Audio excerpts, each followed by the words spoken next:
எஜமானன் நீங்க தானே, என் எஜமானன் நீங்க தானே, எஜமானன் நீங்க தானே, என் எஜமானன் நீங்க தானே.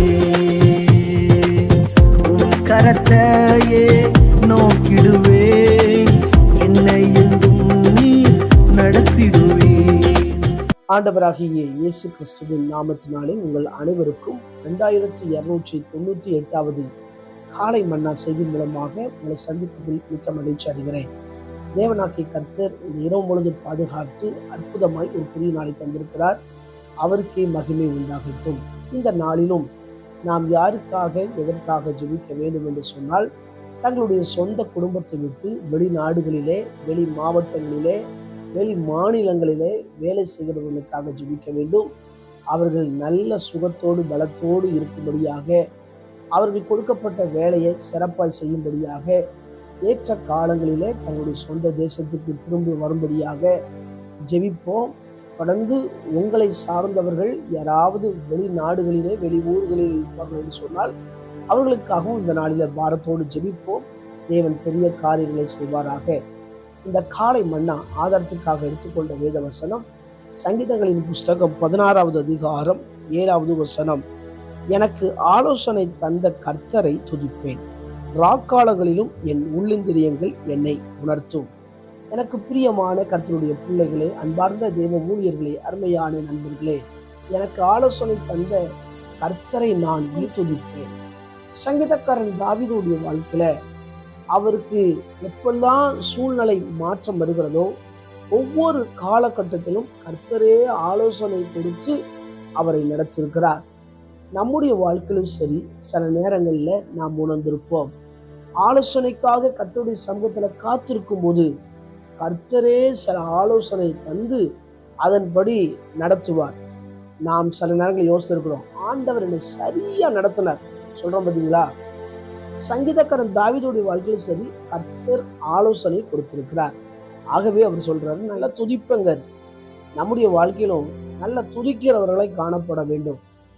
சங்கீதக்காரன் தாவீதை சொல்கிறார், கர்த்தரை நான் எக்காலத்துல ஸ்தோத்தரிப்பேன், அவர் துதி எப்போது என் வாயில இருக்கும். ஆண்டவரை சார்ந்து வாழுகிற நபர்களுக்கெல்லாம் ஆண்டவரே ஆலோசனை கொடுத்து நடத்துவார். சில நேரங்கள்ல சில தேவ மனிதர்கள் மூலமாய் கர்த்தர் ஆலோசனை கொடுப்பார், பெற்றோர் மூலமாய் கர்த்தர் ஆலோசனை கொடுப்பார். சில நேரங்கள்ல ஆண்டவரே நமக்கு நேரடியாக ஆலோசனை கொடுப்பார். வேத வாசிக்கும் போது, செபிக்கும் போது, அமைதியாக இருக்கும் போது கர்த்தர் நமக்கு ஆலோசனை தருவார். எனவே இதுவரை ஆலோசனை தந்திருக்கிறார், இன்றைக்கும் உங்களுக்கு வேண்டிய ஆலோசனை தருவார். வேதம் சொல்லுகிறது, நீ நடக்க வேண்டிய வழியை நான் உனக்கு காட்டுவேன், உன்மேல் என் கண்ணை வைத்து உனக்கு ஆலோசனை சொல்லுவேன். ஆண்டவருக்கு பிரியமா நடந்தா போதும், ஆண்டவர் ஒவ்வொரு முடிவிலும் ஒவ்வொரு காலகட்டத்திலும் சரியா ஆலோசனை கொடுத்து ஆண்டவர் நடத்துவார். இந்த இடத்துக்கு போ, இந்த இடத்துக்கு போகாத, இந்த மனிதரிடம் இப்படி பேசு, இப்படி பேசாத, அப்படி சொல்லி உணர்த்துவார். என்னுடைய வாழ்க்கையில, என்னுடைய ஊழிய பாதையில ஆண்டவர் பல நேரங்களில அவரே ஆலோசனை கொடுத்திருக்கிறார். அவரே ஆலோசனை கொடுத்து இவங்கள்ட்ட இப்படிதான் பேசணும், இவங்கள்ட்ட பேசக்கூடாது, சில நேரங்கள்ல நீ அமைதியா இருக்கணும் அப்படின்னு நான் அதன்படி கேட்டதுனால பல காரியங்களிலிருந்து கர்த்தர் அற்புதமாய் நடத்துவதை நான் உணர்ந்திருக்கிறேன். அது மாத்திரமல்ல, இங்கே 2வது சொல்கிறார், ராக்காலங்களிலும் என் உள்ளிந்திரியங்கள் என்னை உணர்த்தும். இரவு நேரங்களில் தாவீது அவர் படுக்கைக்கு போகுவதற்கு முன்பதாக அவர் அமைதியா இருக்கும்போது அந்த நாள்ல கர்த்தர் அவருக்கு என்ன ஆலோசனைலாம் கொடுத்தாரோ அதை அவர் உணர்ந்து பார்ப்பாராம்.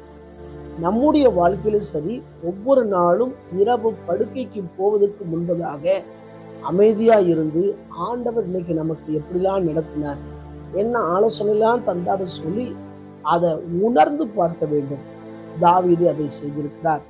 அது மாத்திரமல்ல, ஏசாயா 50ஆம் அதிகாரம் 4ஆம் வசனத்துல ஏசாயா தீர்க்கதரிசி சொல்கிறார், இளைப்படைந்தவனுக்கு சமயத்துக்கேற்ற வார்த்தையை சொல்ல நான் அறியும்படிக்கு கர்த்தராகி ஆண்டவர் எனக்கு கல்விமானி நாவை தந்தருளினார். காலைதோறும் என்னை எழுப்புகிறார். கற்றுக்கொள்கிறவர்களைப் போல நான் கேட்கும்படி என் செவியை கவனிக்க செய்கிறார். இங்கே ஏசாயா தீர்க்கதரிசியுடைய வாழ்க்கையில கர்த்தர் எப்படி நடத்துகிறார் என்பதை அவர் சொல்கிறார். அதாவது சோர்ந்து போகிறவனுக்கு, கைவிடப்பட்டவனுக்கு, ஒதுக்கப்பட்டவனுக்கு, தள்ளாடுகிறவனுக்கு ஆண்டவராகிய தேவன் ஏசாயாவை பயன்படுத்துகிறார். கர்த்தருடைய ஊழியக்காரர்கள் ஒவ்வொருவரையும் கர்த்தர் பயன்படுத்தி இருக்கிறதை நாம் கேட்டிருக்கிறோம். சில நேரங்களில் சில சோர்ந்து போயிருக்கும் போது ஊழியக்காரர் மூலமாய் கர்த்தர் பேசுவார். அதை தான் அவர் சொல்லுகிறார், எனக்கு கல்விமானி நாவை தந்திருக்கிறார். அதாவது யார்கிட்ட எப்படி பேசணும்னு சொல்லி கரெக்டா கர்த்தர் நடத்துறாருன்னு சொல்றாரு. அது மாத்திரமல்ல, காலைதோறும் எழுப்புகிறார். அந்த காலை வேளையில நான் எப்படி இருக்கிறேன்னா கற்றுக்கொள்கிறவனை போல இருக்கேன்னு சொல்லி ஒவ்வொரு நாளும் ஆண்டவரிடம் ஒவ்வொரு ஊழியரும் காலையில எழும்பி கற்றுக்கொள்கிறவனை போல அவர்கிட்ட காத்திருக்கும் போது ஆண்டவர் பல காரியங்களை நம்முடைய செவி கேட்க நமக்கு சொல்லுகிறார், நம்மை நடத்துகிறார். எனவே நமக்கு ஆலோசனை தந்த கர்த்தரை இன்னும் அதிகமாய் துதிக்க வேண்டும். வேதத்திலே வாசிக்கிறோம், மெய்ஞானமும் ஆலோசனையும் என்னுடையவைகள், நானே புத்தி வல்லமை என்னுடையதுன்னு சொல்லி. எனவே நம்முடைய வாழ்க்கையில ஆண்டவர்கிட்ட சிறப்பா ஆலோசனையை கேட்போம், அவருடைய ஆலோசனைப்படி நடப்போம். மற்றவர்களுக்கு சொல்லக்கூடிய அளவுக்கு கர்த்தர் நம்மை பயன்படுத்துவாராக. கண்களை மூடி ஜெபிப்போம். எங்களை நேசிக்கிற நல்ல தகப்பனை இந்த வேலைக்காக வருகிறோம். தொடர்ந்து கேட்ட வார்த்தையின்படி ஆண்டவர் நாங்கள் ஜீவிக்க, ஆண்டவர் ஸ்தோத்திரம், உண்மையிலிருந்து சிறப்பான ஆலோசனை பெற்று நாங்கள் சொல்லுகிறவர்களாய் கர்த்தர் எங்களை மாற்றுங்க. இன்னும் எஜமானுக்கு உபயோகமுள்ள பாத்திரமா எங்களை மாற்றுவீராக. பிறந்த நாள், திருமண நாளை நினைவு கொள்கிற ஒவ்வொருவரையும் கர்த்தர் ஆசீர்வதிங்க. அவங்க வாழ்க்கையில நீர்ப்பாய்ச்சலான தோட்டத்தை போல இருக்க உதவி செய்வீராக. இந்த நாள் பொழுது கர்த்தருடைய பிரசன்னம் ஆளுகை செய்து நடத்தட்டும். இயேசுவின் மூலம் ஜெபங்களும் ஜீவனும் நல்ல பிதாவே, ஆமென். ஆண்டு சுத்தமானால் மீண்டும் நாளை காலை புதிய காலை மன்னா செய்தி வழியாய் சந்திக்கிறேன். அதுவரை தேவ கிருபை தாங்குவதாக. மரணாதா, இயேசு வருகிறார். ஆயத்தமாகவும் மனிதர் ஆயத்தப்படுத்துவோம். ஆமென். அல்லேலூயா. உந்தனின் சேவை செய்